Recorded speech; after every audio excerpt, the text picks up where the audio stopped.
USA podcast, where we put you on the map. This is Ron Costa broadcasting live in the Mappable USA studios here in Las Vegas. And folks, here we get a lot of questions out there about the opportunity zones and specific projects and what's really happening in here. Are there projects actually being built? What's going on? So today on this podcast, we're going to answer that question. Going to bring on some really interesting guests. And before we do that, let's bring in Vicki Hutchmala from the QOZ Marketplace and the Opportunity Zones Authority. Vicki, how's it going today? Fabulous day in Vegas, Ron. Always a fabulous day in Vegas. And we have two guests with us today on our podcast. And as you said, we're going to talk about the projects going on in Opportunity Zones, the impacts of the pandemic, and what's going to happen in the future. So let's get started.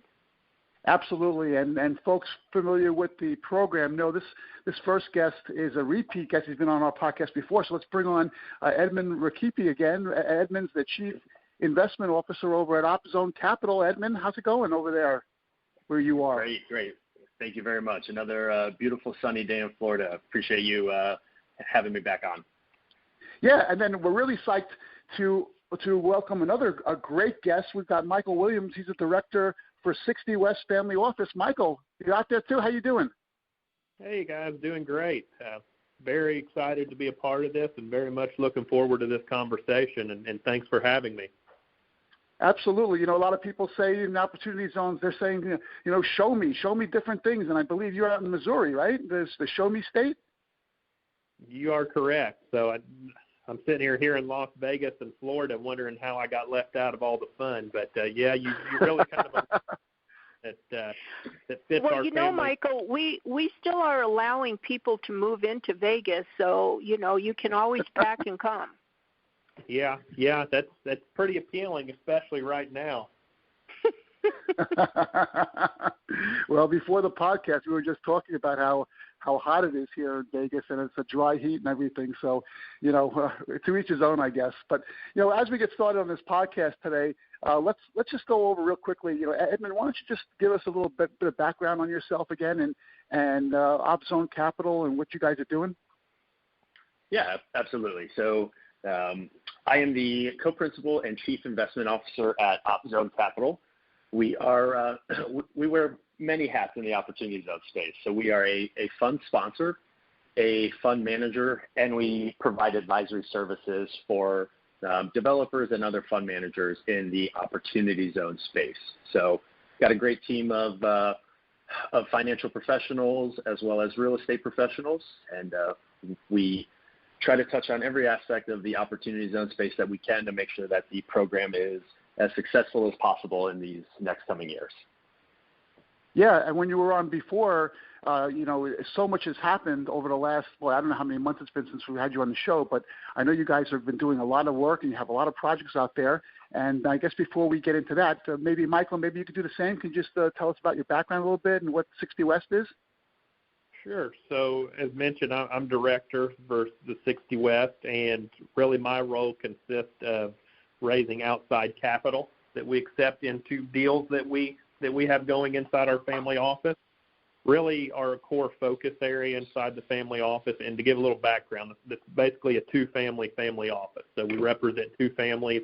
Anything that those two families do inside their portfolio really falls in some form or fashion under the 60 West umbrella. But really kind of their expertise of the two families is centered around real estate development, specifically to real estate development that's part of public-private partnerships. So things that may be a little bit more familiar to some people, like affordable housing development or rehabbing historic buildings or renewable energy. But our families have really figured out that there's a few things they can accomplish under these public-private partnerships. For one, they're able to do developments that they feel really good about, feel they're able to make a good public impact for those that are ESG conscious.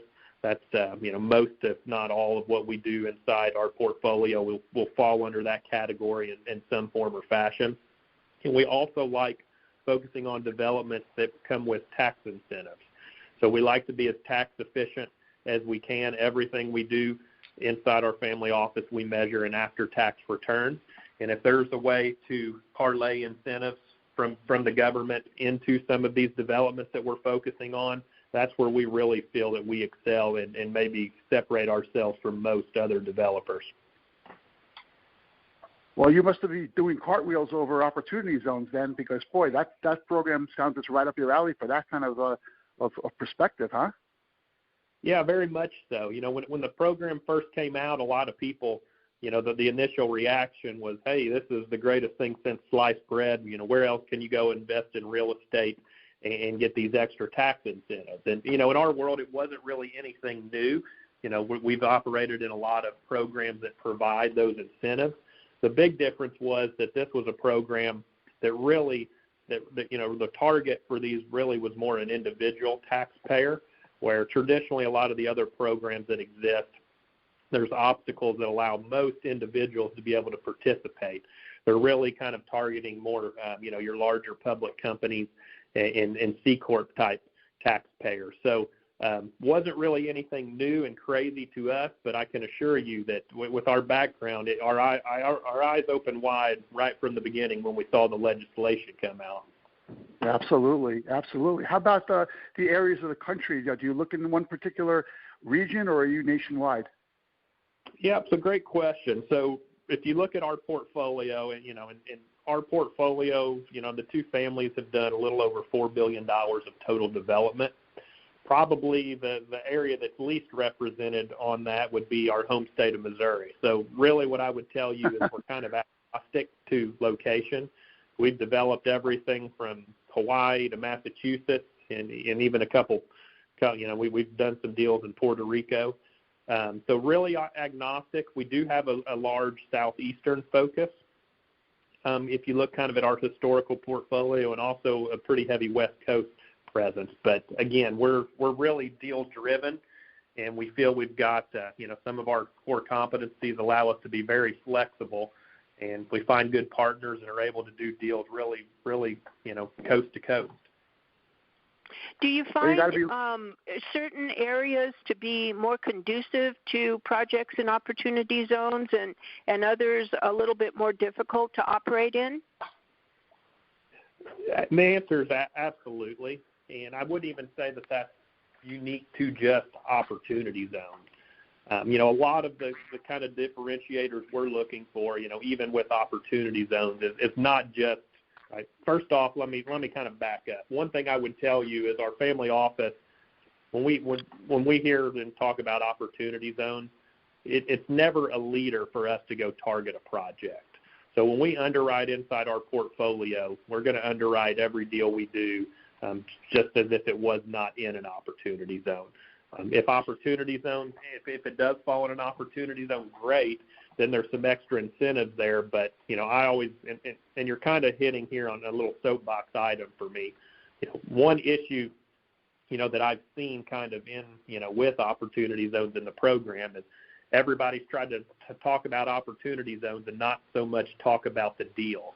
And that is, I think that's maybe why we didn't see quite as much capital out of the gate as what we kind of expected, right? Because everybody was pitching everything, all these funds as opportunity zone funds, and there wasn't a whole lot of talk about the actual underlying assets in those deals. And exactly. I think that's something that's really allowed us to differentiate ourselves. And Edmon, I know that's been a huge focus for them in the creation of their fund is, okay, these deals have to stand on their own. And that's the same way we've always done any, you know, tax credit investment that we've done. The tax benefits are nice, but they really don't amount to anything for us as the developer if the deals cannot stand on their own. So with that being said, you know, we're looking at a lot of things, you know, we look at a lot of local incentives, and, you know, there's various states, various cities are a lot more, you know, developer friendly may be the word. So we're not going to play everywhere, but we do like the Southeast. We do like the West. It just seems to have been a lot of nice local support in most of these deals, and that's something we'll probably dig into here later in this talk. You know, a lot of people approach opportunity zones first in the first place as the tax benefit, the capital gains deferment. But we found that that's the least thing you should consider, and just consider that as icing on the cake, because if you don't do your homework and your due diligence to make sure that wherever you want to locate your project, you have to consider the big picture and make sure that like you said, the municipalities will offer incentives, the states will offer incentives, and the crime situation is under control, and there's success with the developers so that 5 years, 10 years down the road, you still have a successful project. And that's, like you said, that's the key factor in opportunity zone success. Absolutely, and it makes me think of a question that, I never thought I would receive it, but with one that we've got from an investor was, with some of the unrest that's taken place, they saw something on the TV that indicated there was a lot of, property owners that got in a pinch because they were not able to get insurance that covered some of the, some arson and things that took place. Their question to me was, do I have to worry about you guys not being able to get insurance? And as much as we're in this program to definitely make an impact on our communities, but when we go to solicit investors, we're not going to be comfortable putting ourselves in a position where they're coming into a deal in a community that we would not be able to get those types of insurance. So that was a question I never would have thought that I would have fielded, but our answer was, hey, if the area is in that type of a position, definitely needs to see some development there, but we're probably not in a position, due to the fact that we're bringing in some outside capital, to target that type of a risk. We need areas that are a little bit more, little bit more forward in the progress and more capable for long-term investment. Exactly. Yeah. So tell us, Michael, how you guys are working with OppZone Capital, with Edmon. How you guys are working together, and what kind of projects that you are kind of working on right now. Yeah, and I'm actually going to tee that up for Edmon and kind of let him dig in further. But what I would tell you from the 60 West perspective, there's some things that we do really well, and that's focus on the underlying assets, and we're fairly good at raising capital. Those are the two things that we want to be able to focus all of our time. And, Edmon and his group have done a phenomenal job of assembling a great team. And, it really just came down to us recognizing, hey, there's some things that they can do better in this process. So why not partner with them, let them bring their skills to the table, and let us focus on the things that Edmon and his team have seen in us that allow us to do things a little bit different. So maybe, Edmon, you kind of dig in a little bit. Yeah, absolutely. So as Michael mentioned, you really want to focus on what you do best. And for us, that was building the infrastructure to support the developers and the funds in the opportunity zone space. So as I mentioned on our last podcast, we've got a great team of ex-PwC managers internally that will handle all of the advisory work. We partnered with NES Financial for the fund administration portion. OZ compliance is handled by our team internally, as well as our legal team. And that backbone fits in perfectly with a team like 60 West, who has all of the development experience, a lot of experience doing tax credit and tax incentivized development over all these years. So it was almost a perfect marriage for our two teams together. So for us, it's letting 60 West go out there, find the deals in these right markets, get the deals shovel ready to go, and then plug us in to handle everything from the back office perspective. And then both our teams allocate capital from our respective funds, as well as two new funds that we'll have coming out before year end, where we will actually be co-sponsors on as well. Well, tell us a little bit about the types of projects that you are working on. Definitely. So, as Michael mentioned, there's there's a pretty big focus on the southeast and the west. So one of our favorite projects, one of my favorite projects, is a public-private partnership with the city of Mesa, Arizona, called the Grid at Mesa. So this is a really unique project that is actually built around an underutilized parking garage in downtown Mesa that will include 13 walk-up row homes, 75 micro units, and about 195 what we call sky apartments, or your market rate apartments. And this has a retail and a small office component to it as well. So we've been able to come in with our development partner Palladium and really just take this unused parking garage and land and turn it into an exciting project that's right next to Benedictine University.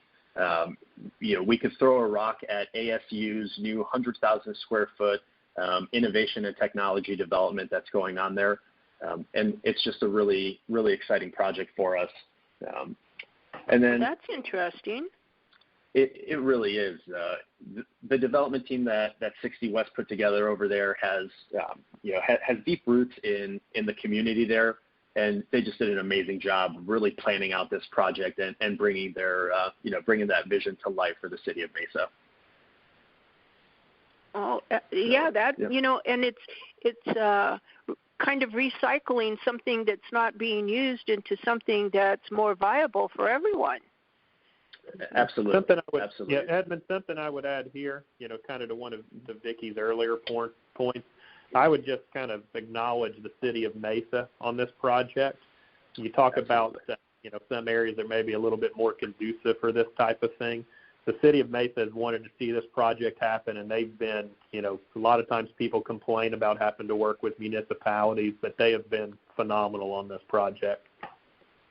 Well, here in Las Vegas, North Las Vegas, which is a sub-municipality of the Vegas Valley, and they've done the same thing. They've made the process more streamlined, so you can go in and you can get your planning and your zoning and get your permitting and plan review and the whole initial stages, and they can do it in 24 hours, which is phenomenal when you're constructing something. But they see that this is an important factor, since all opportunity zones are competing with each other. This gives them leverage against even other zones here in the valley. That's a very important factor. It 100% is, and since we're on Vegas, I'm going to touch on the Watermark project that we have going on in Henderson, Nevada. So right down the street from you in the historic Water Street district, there's a mixed-use development going in that's going to be about 140 residential units, about 24,000 square feet of retail space, and about 52,000 square feet of office that we think is really going to revitalize that already growing community there in Henderson. Oh, yeah, and Henderson is another location here in Vegas, in the Valley, where they are absolutely booming. And down on Water Street, where you're talking about, the economic development is just exploding down there. They've got a Golden Knights facility that is being completed, and just revitalizing the existing businesses and the residential that you're talking about. It's just one of the fastest growing places in the United States. We love it. We love Henderson.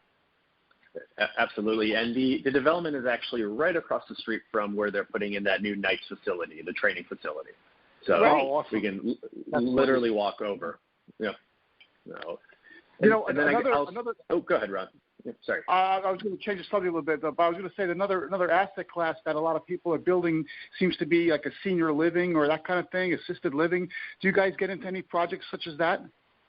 Yeah, absolutely. So we actually have a project here in my hometown of Clearwater that is slated to be about 125 beds of a assisted living facility, a little bit of independent living.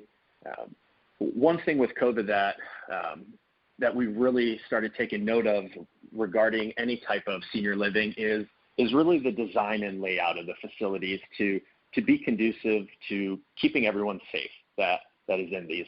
Obviously, we know COVID has a major impact on our elderly community.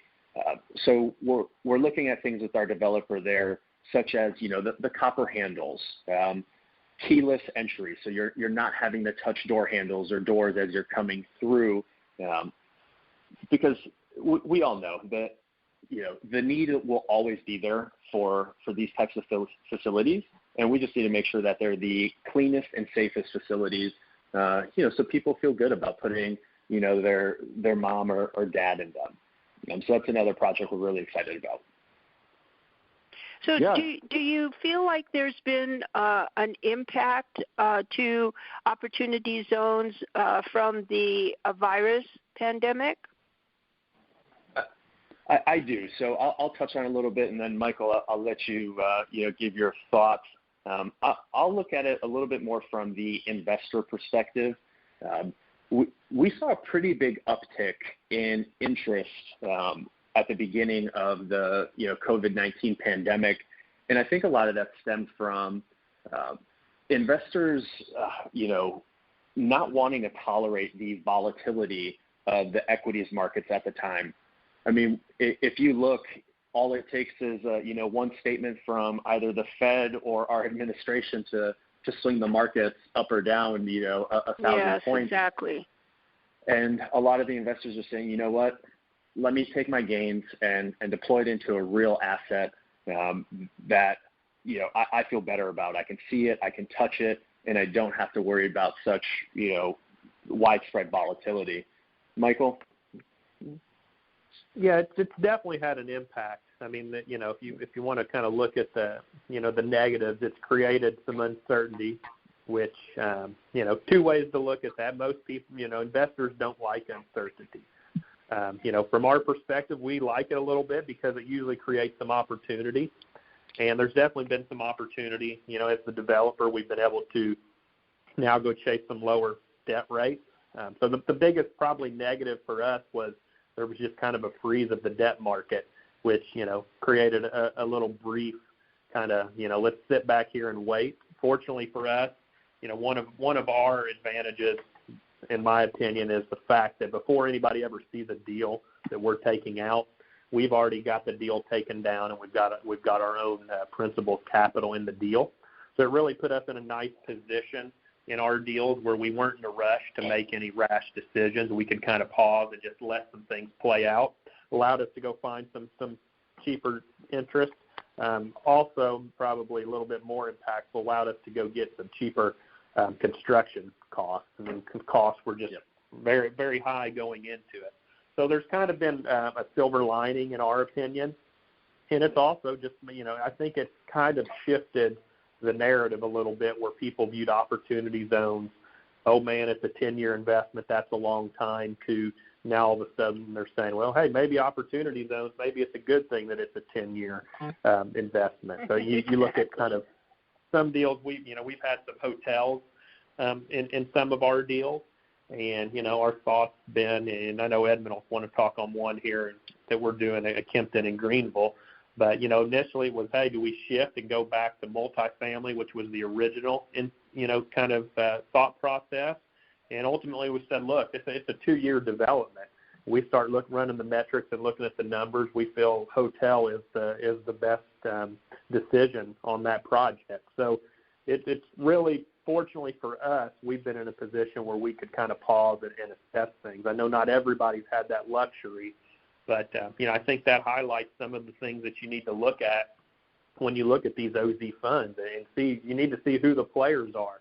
Is it just a fund manager that's putting these deals together? We've also seen a lot of deals that are, people with more of a public policy background are involved. And, my personal thought is I'm looking for people that have boots on the ground and actually experience developing deals that are equipped to be able to handle some of these complexities that can come along over a 10-year time horizon. Yeah, you have to approach it by as a big picture situation, and you can't just segment it and look at what's happening today and make your decision based on what's going on today. You have to go into the future and make sure that it's still going to be successful down the road regardless of what's happening today or tomorrow. You know, there's been a lot of news articles and relative expert opinions that are saying opportunity zones are just not good, they're not successful, things aren't happening, the program is bad, and all of this stuff. And it's my opinion that these people don't know what they're talking about. So why don't you give us your opinion? Yeah, absolutely. So go ahead, Ed. Oh, go ahead. Sorry. I was going to say. Sorry, Edmon. Michael, you go. I'm definitely letting you go ahead now. All right. Okay, so let's start with Edmund's opinion and then do Michael's opinion. Great. Sorry about that. So, Vicki, we're on the same page. Everything I see from the Times or the Washington Post, any of these publications, there's such a politicized focus on the opportunity zones that, in my opinion, literally has nothing to do with opportunity zones whatsoever. Exactly. They're cherry-picking projects that were done, a year and a half ago that were already slated to be done, and just aren't doing their research on what's really happening out there. I mean, if you look at our two groups here internally between 60 West and OZC, we've got 20-plus projects ready to go. And as Michael mentioned, these are projects with the principal's capital already infused. So for these publications to come out and state that opportunities aren't working or they aren't doing what they're meant to do is completely off base. And I definitely think there needs to be an attempt to showcase all the amazing things that are happening, providing housing, starting operating businesses, and we'll touch on one in Beaufort, South Carolina. But a good example of the need for housing is a handful of our projects in Los Angeles. Housing, and especially affordable housing, is a major issue in Los Angeles. And we've got an amazing development partner out there named Evan Casper with Elk Development, who has this solo suite concept. It's almost like a co-living concept, but a little more privatized. And those developments will go into these communities where your average Joe couldn't afford to live, and now they're able to go in there and get housing, and it's new and it's clean. So I think those projects definitely need to be showcased. Yeah, absolutely. So what's your opinion, Michael? Yeah, my thoughts are, when you say people say it's not a good program, I guess my question is, well, what does constitute a good program? And, is it a perfect program? Of course not. Is there ever going to be a perfect program? No. But, kind of questions I would throw back is there potential benefits for investors into this program? Absolutely. Is there potential benefits for communities in this program? Absolutely. So, you've seen a lot of narrative that it's just, it's just the rich getting richer, and, you've seen a lot of that narrative out there. And, what I would tell people is, hey, typically the narrative for these programs is that it falls on the back of large corporations that are able to inject capital and in tune see, the potential benefits from the program from a tax standpoint. So I just really don't buy too much into that narrative. Has there been some people game the system? Of course, that's going to happen at any point in time. But, again, I ask another question. Would people rather see the government have to bear the responsibility of doing all those things? I think we see that that's just not real efficient, and a whole lot of people get left behind. And let's be honest, if you want sources of capital to participate in these types of programs, you're going to have to give them an incentive to do so. And I think that the program has been bipartisan supported as we've seen things kind of play out, not just with COVID, but also with some of the unrest that's going on. We've seen this program come to the forefront as a potential solution to some of those issues. So, I guess that's kind of always been my thing. Is it perfect? No, but unless somebody else is going to bring a better solution, maybe spend a little bit less time on focusing on the problems and try to help make the program better. Exactly. People tend to forget the purpose of the program as well. The purpose is to elevate the quality of life of the residents that are living in these opportunity zones. And if you do your homework, do your due diligence, and see the big picture, then you will elevate those quality of life of those people that are needing this kind of a program, and that's the success quotient right there. Is have you helped the people? Have you done and achieved the purpose of the program? Then the program is a success regardless. Absolutely, and this is an open invitation for any one of those publications to jump on a plane or get in a car and come visit any of the sites of our projects to see just how well it does work. Absolutely. These are good invitations. Hey, we were talking about the real estate aspect of this. Do you guys do any work with guys who are bringing in businesses into these zones? Absolutely. Mikey, you want to touch on Glassworks in Beaufort? Yeah. So in addition to kind of our family office's focus on, kind of real estate development, we've also got a significant part of our portfolio that deals with, kind of more startup types of companies, whether they be on centered around energy or maybe, like Glassworks, more of a kind of a remediation of some waste. So Glassworks is personally probably, it's definitely one of my favorite projects that we've done inside our family office. And really the concept is we're able to take glass waste, any type of glass. We can take the recycled glass. So, the unfortunate reality with glass recycling is that a good portion of it just ends up directly back in landfills. So what we're able to do is take that glass, run it through some IP technology that we have, and basically out of recycled glass, we can make a variety of projects. So from things as simple as just kind of aggregate, we can take glass, run it through our technology, turn it into aggregate that can be used, in roadways and in other construction projects. We can make a little bit more sophisticated products like water filtration products. So we can go to rural areas that, maybe their water treatment facilities have become a bit archaic and they're faced with the challenge of needing to build new facilities and don't have the cost to do so. We can take this recycled glass, make our filter products, and actually go in and repurpose and get those facilities updated so they don't have to build new facilities. And there's even the capability through this to make lighter, stronger concrete out of simply just taking this glass, running it through our special process, and producing the upcycled product. So, really touches a multitude of things. For one, it's adding jobs, and so this is located in Beaufort, South Carolina, where our first plant will be. But again, ESG, that's become a large part of investing for our family office, definitely checks that box. With people that are more kind of environmental conscious, it's just a great concept. And you take like South Carolina, one of the cool problems we're able to fix with this venture is that there's been just a significant decrease in the amount of counties in South Carolina that are publicly offering any glass recycling program. So we've been able to come in and fix a huge problem by now we're able to provide a source where that glass can go.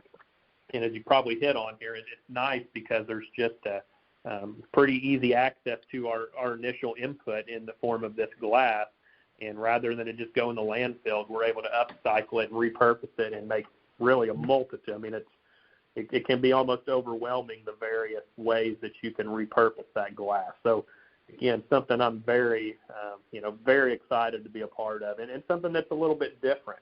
Because if you look at it from an investor perspective, right, I mean, the real benefit to this program from the tax standpoint is the post-10-year benefit, right? Once you're able to get that basis reset, that step up there, that's really what you're looking for. So unlike a real estate deal where you may be, let's say targeting a 2.5, 3x kind of equity multiple over that horizon, with an operating business, surely it's a different type of risk profile, but really a nice opportunity where you could see that multiple go significantly higher and really take advantage of, in my opinion, the benefit that really is, I think there's two benefits worth highlighting from a tax standpoint in opportunity zones. The number one is that 10-year benefit where you get to step up.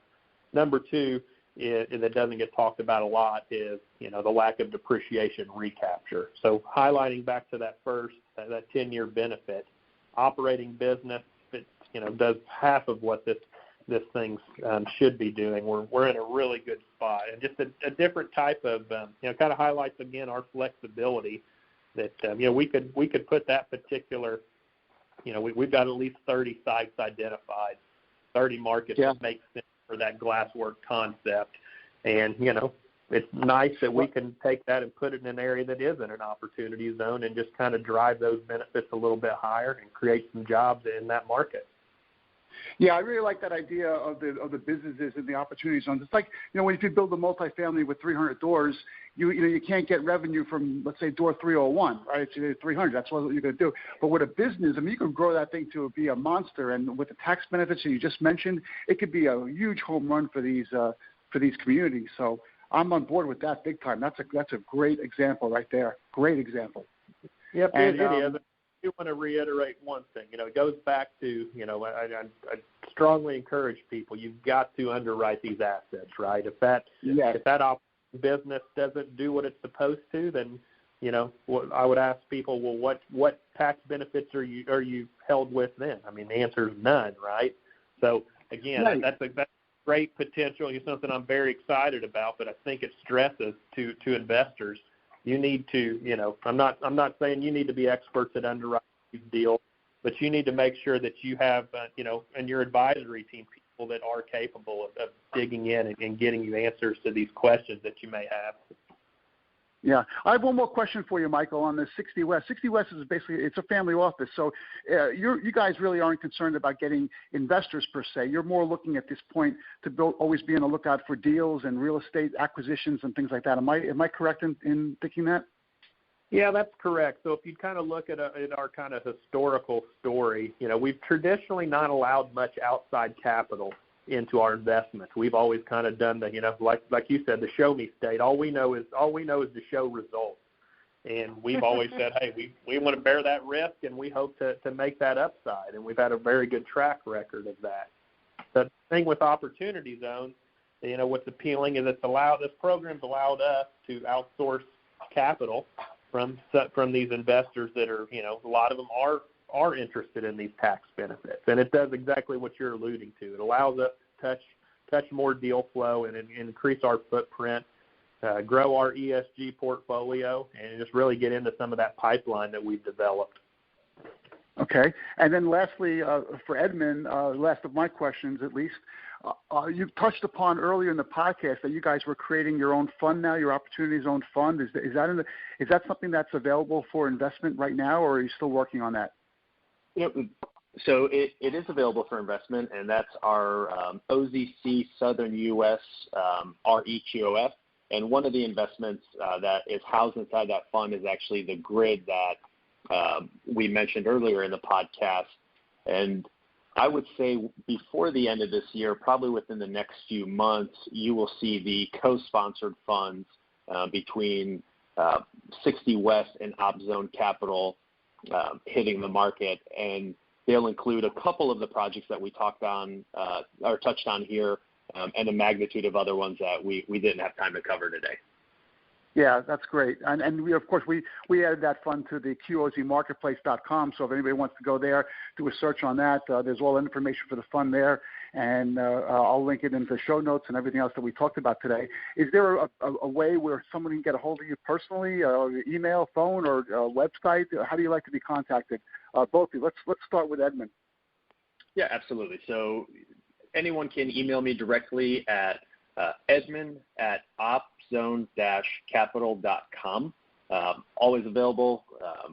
through there. You can find that email on our website as well. Or if they want to give me a call directly at 727-729-0292, be more than happy to field any questions from investors. Okay, excellent. And how about you, Michael? Is there a way people can get in touch with you? Sure, yeah. My email is michael@60-west.com, and that's 60, SIXTY, spelled out, -west.com. Excellent. Vicki, after listening to this podcast already, I just want to go out and start developing property for some reason. I get the urge to go out and you guys did great today. And especially in Henderson and Las Vegas, especially. That's right. Our backyard, pretty much. Yeah. So do you have any other questions, Vicki, for either Edmon or Michael? Should we close this out or what? Well, you know what? I just have one question. Do you guys do any projects in rural opportunity zones? So great question. I would say that one of the most rural you can get is, where that Buford plant is going in. But we haven't really touched on anything that's truly rural. It's just a little difficult to draw investor interest there. But really something that we try to focus on and see how we can couple tax credits and different incentives to make those projects pencil out. So it's definitely on our horizon. Nothing plugged in right now, though. Well, and that's the thing about opportunity zones, that they're in a variety of locations, in a variety of states around the country. That if you can think it, you can do it. And we've talked to a lot of folks who are using farmland and agricultural land and expanding on farming and showing farmers how to make their farms more productive, using technology, coming more into the 21st century in terms of farming, because we always need food. So that's just an interesting thing. But we love opportunity zones, and we think that the purpose of the project, the impact it has on actual residents in the opportunity zones are just fabulous. And I applaud you both for your successes in what you're doing with opportunity zones.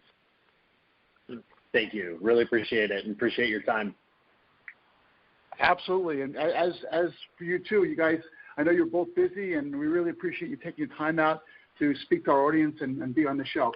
So everyone out there, you're listening to the Mappable USA podcast at mappableusa.com. If you go to that website, you can scroll down. You'll see all our syndication sources and click on the one you like best, so you'll never miss another episode. If you want to be a guest on the show, like Edmon and Michael were today, there's a guest tab there. You can fill that out. We'll see what we can do about getting you on the show as well. And lastly, if you like what you heard, send us an email, info@mappableusa.com. Tell us what you think, or put a comment on the page that you're listening to this right now. So thanks, everyone, for listening. Thanks for your support. We'll be back at you next week with another Mappable USA podcast. Have a great week, everyone.